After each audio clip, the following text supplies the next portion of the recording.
Okay, let's unpack this. Today we are undertaking a deep dive into the murder of Sid Robinson. It's an incredibly sensitive case, really gripped Milwaukee, and well, became a national headline back in 2024. That's right. Our mission here is to take the detailed reporting around this crime. The timeline, the legal outcome, the massive community mobilization, and really pull out the critical threads. We want to understand not just what happened, but how this tragedy ultimately reshaped public consciousness there. Exactly. And the context here is just paramount.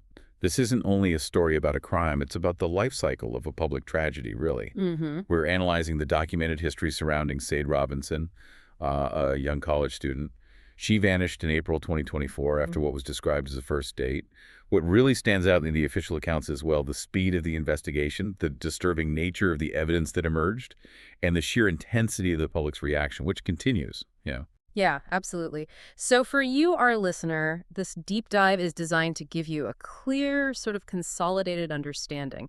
How does a community deal with such profound loss?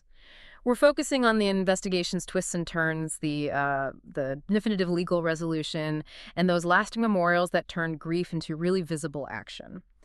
Let's start with the central figures. First, Sade Carlina Robinson. She was just 19, a college student working at a local place, Pizza Shuttle. Right. She was reported missing April 2nd, 2024, and a detail that becomes quite symbolic later is that pink was her favorite color. And then opposite her, you have Maxwell Stephen Anderson.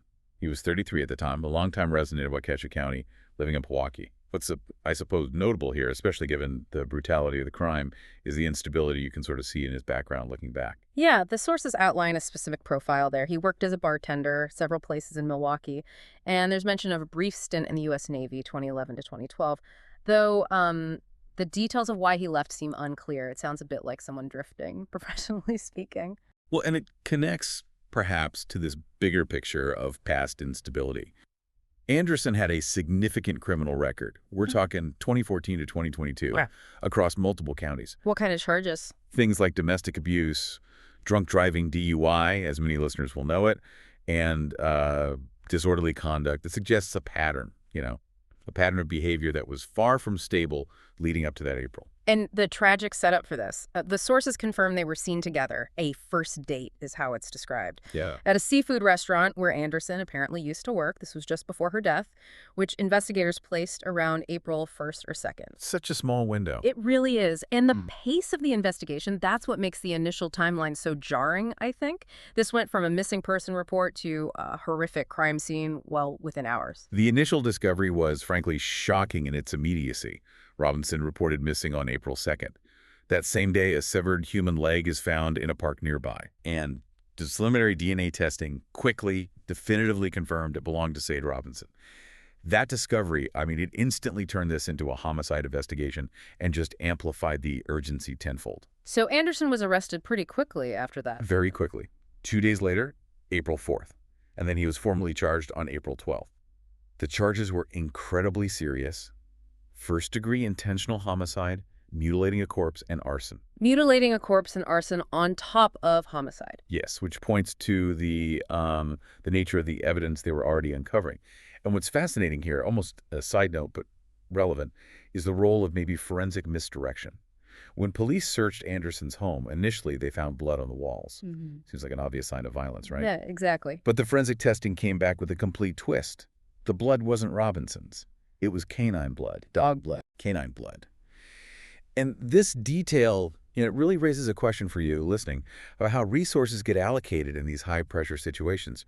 For some period, investigators were chasing this very specific but ultimately irrelevant piece of evidence. Right, potentially pulling focus from other leads. Potentially. Meanwhile, the search for Sade's remains.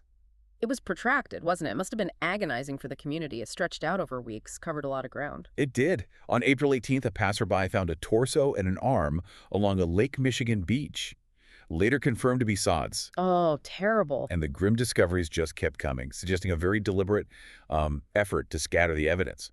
Nearly a month later, May 16th, a human arm was found much farther south, Waukegan Municipal Beach shoreline. In Illinois, right. Exactly. Right. Also confirmed to be hers. And the sources are clear. Even after the trial, the search for additional remains continues. That adds this whole other layer of, well, unsolved grief for everyone involved. And This brings us to something really crucial about the crime itself, often the most frustrating part when you look at the record. Anderson's motive. Completely unknown. It remains completely unknown in all the documents we reviewed. There's no why. No stated why. Despite that huge blank space, though, the legal process moved forward with definitive force, which brings us to the legal outcome. In the prosecution, they secured a total conviction, right? Yes. On June 6th, 2025, a jury found Anderson guilty on all 3 counts. Homicide, mutilation, arson. Guilty on all of them. And the sentencing followed. August 1st, 2025. Anderson was sentenced. He's currently incarcerated at Dodd Correctional Institution up in Waupun. The severity of those charges was directly tied to the physical evidence. That charge, mutilating a corpse, it directly addresses the dismemberment documented during the investigation. And the arson, attempting to destroy evidence. Precisely. Attempts to destroy evidence, possibly in her car or elsewhere. The court reached its final judgment, and that was that, legally speaking. And the gravity of what he did, it was really captured powerfully by the assistant district attorney. There's a quote in the court documents describing the killing and dismemberment as the highest level of violence imaginable. It's a stark quote. It really is. Perfectly encapsulates the brutality the legal system had to confront. Yeah. But then the narrative shifts quite dramatically away from the courtroom and towards the community. And this is where the sources offer some, I think, truly unique insights.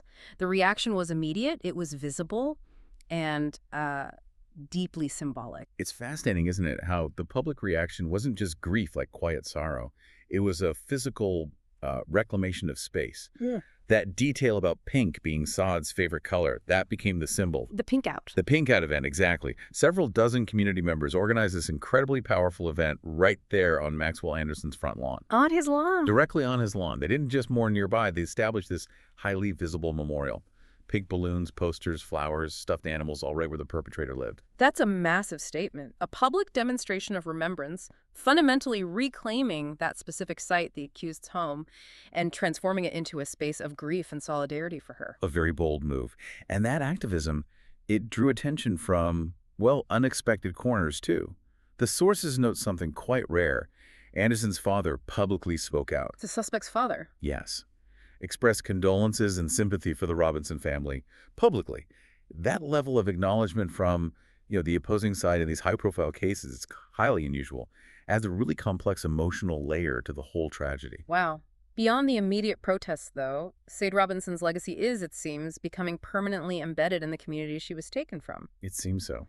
In September 2024, there was that powerful mural of her painted near Pizza Shuttle, the restaurant where she worked. Right. Transforms a workplace into a permanent landmark of remembrance. People see it every day. Keeps her memory present. And connecting this to the sort of enduring nature of activism, the sources also detail the formation of Sade's Voice Foundation, an organization founded specifically in response to her murder. Oh. And that demonstrates a critical shift, doesn't it? From the immediate shock and reaction to organized, sustained action, aimed at preventing future violence, perhaps, and ensuring her memory is tied to meaningful social change. It gives the community a tangible focus for their ongoing grief and energy. So this deep dive, it's really walked us through this excruciating timeline. From that shocking discovery of the leg, same day she was reported missing. Unbelievable timing. Through that bizarre detail of the canine blood. The finality of the legal outcome. And then this powerful, coordinated community response, all symbolized by the color pink. Yeah, the sources provide a really clear window into how such an extreme act of violence is processed. You see the system working, assigning legal responsibility, even without a known motive, which is still a gap. Right. And importantly, you see a community refusing to let the victim's identity be defined solely by the horror of the crime. Instead, choosing this enduring, visible remembrance. And that leaves us with, I guess, this final thought for you, the listener, to maybe explore on your own.